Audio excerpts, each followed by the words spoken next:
నమస్తే అండి. నేను వాణి. ఈరోజు మనం 'స్నేహ జీవనం' అనే ఒక చక్కని కథను విందాం.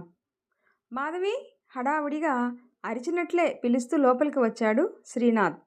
ఫోన్లో మాట్లాడుతున్న మాధవి ఆగమన్నట్లుగా చేయి చూపించి, సరే నాన్న రాజా, జాగ్రత్త, ఏ అవసరం ఉన్నా ఫోన్ చేయి, ఏం కావాలన్నా కొరియర్ చేస్తాం, మరీ ఇబ్బందిగా ఉంటే రష్మి దగ్గరికి వెళ్ళండి, రమ్య జాగ్రత్త, సహించకపోయినా ఏదో ఒకటి తింటూ ఉండమను, ఇక్కడ మీ నాన్న కాళ్ళు నేల మీద లేవు, ఒకటే గెంతులు, ఓకే బాయ్ అని ఫోన్ పెట్టేసింది. రాజా నాకు ఫోన్ చేశాడు, నువ్వు తాతవు కాబోతున్నావు సీను, కంగ్రాట్స్, నా శ్రీ వచ్చేస్తుంది, కళ్ళ నిండా నీళ్లతో అంది మాధవి. అవును మధు, శ్రీలత ఉంటే ఎంత సంతోషించేదో, ఇప్పటికిప్పుడు అమెరికా వెళ్దాం అనేది గుక్క తిప్పుకోకుండా చెప్తున్న శ్రీనాథ్ని చూసి, నువ్వు ముందు స్థిమితంగా కూర్చో, కాఫీ ఇస్తా, తాగుతూ కబుర్లు చెప్పు, నేను వంట చేసేస్తా అంటూ వంటింట్లోకి వెళ్ళింది మాధవి.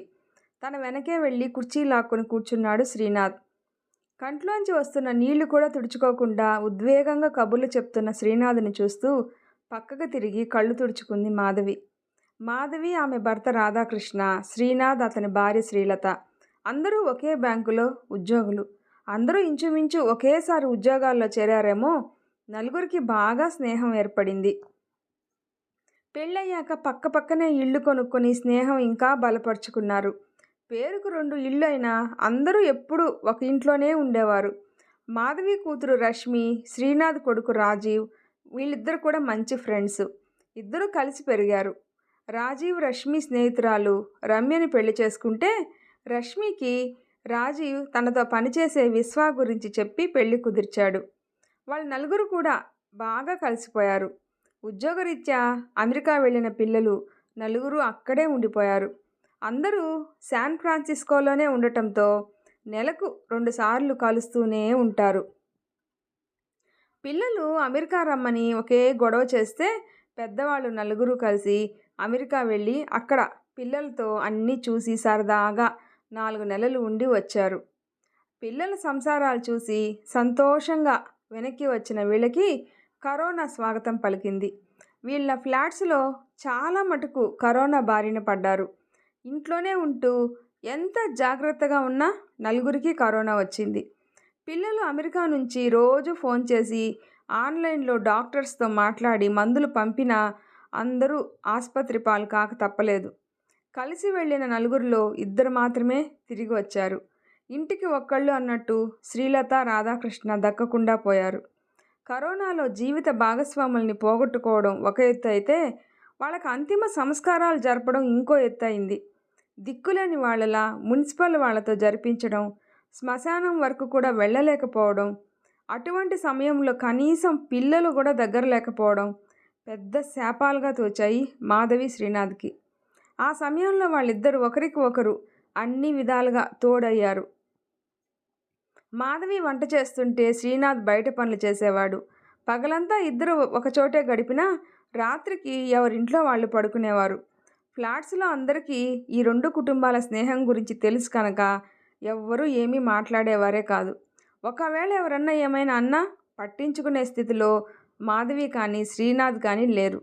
ఇప్పుడు కోడలు రమ్య తల్లిగా పోతుంది అని తెలిసి శ్రీనాథ్ ఆనందానికి హద్దులు లేవు. పుట్టబోయేది పాప అని తెలియడంతో అందరూ శ్రీలతే మళ్ళీ వస్తుంది అని సంతోషపడ్డారు. సరిగ్గా రమ్య డెలివరీ కోసం బయలుదేరే టైంకి రమ్య తల్లికి కాలు ఫ్రాక్చర్ అయ్యి కదలలేని పరిస్థితికి వచ్చింది.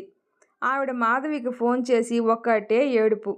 అది భరించలేని మాధవి, మీరు కంగారు పడొద్దు, నేను వెళ్తాను, రమ్య నాకు కొత్త కాదు, రష్మి ఎంతో రమ్య అంతే, కాన్పయ్యాక మీరు వచ్చే వరకు నేను ఉంటాను సరేనా అని ఓదార్చింది. అనుకోని ప్రయాణం, అందులో ఎక్కువ టైం కూడా లేకపోవడంతో శ్రీనాథ్ వెంటనే ఇద్దరికి టికెట్లు బుక్ చేశాడు.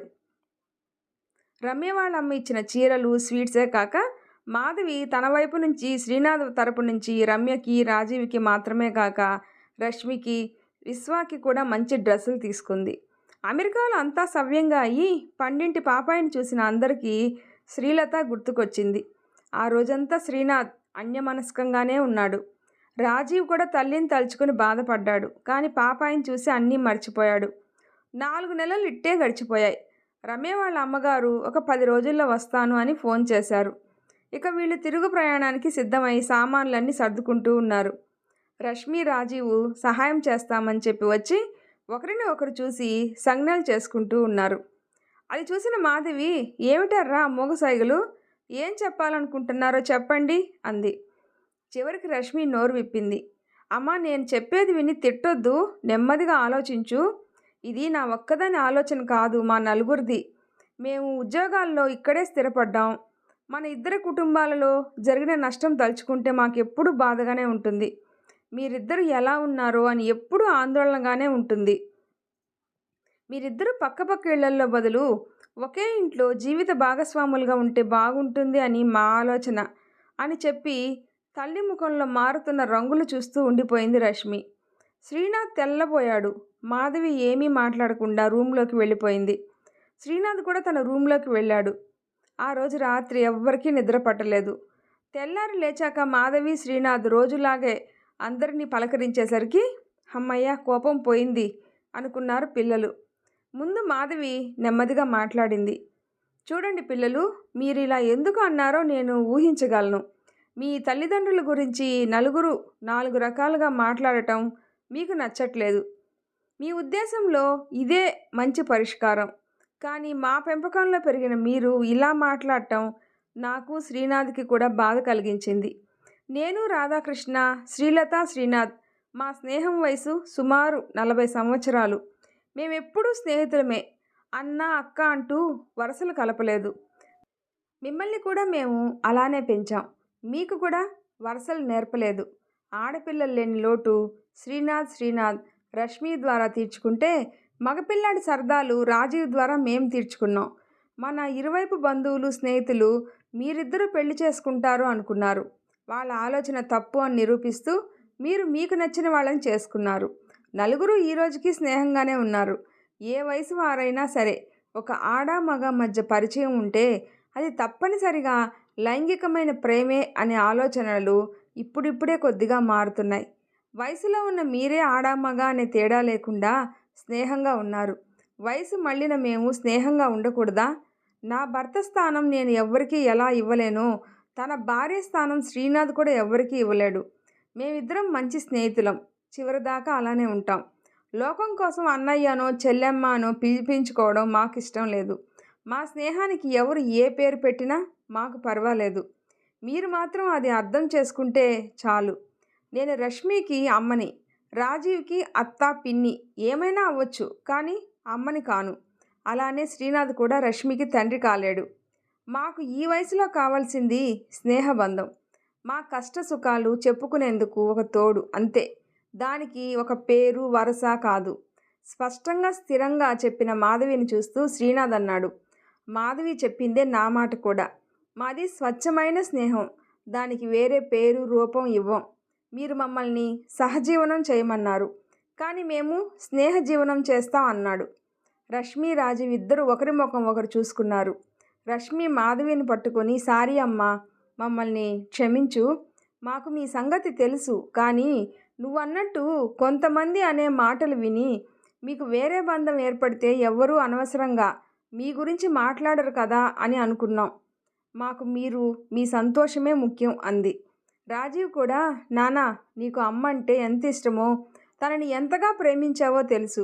ఒకవేళ మీ మనసులో ఈ అభిప్రాయం ఉన్నా మా కోసం మీరు వెనక్కి తగ్గుతున్నారా అనిపించింది.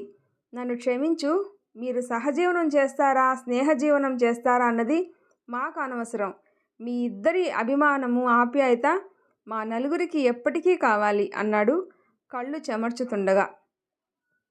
ఇదిగో బంగారాలు, మేముండేది ఇక కొద్ది రోజులే.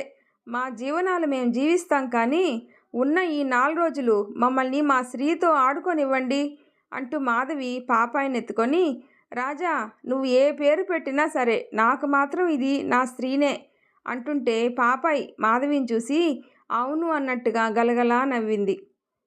ఈ స్టోరీ మీకు నచ్చినట్లయితే ప్లీజ్ లైక్ చేసి షేర్ చేయండి, సబ్స్క్రైబ్ చేసుకోండి. స్టోరీ ఎలా ఉందో తప్పకుండా కామెంట్ చేయండి. Thanks for listening.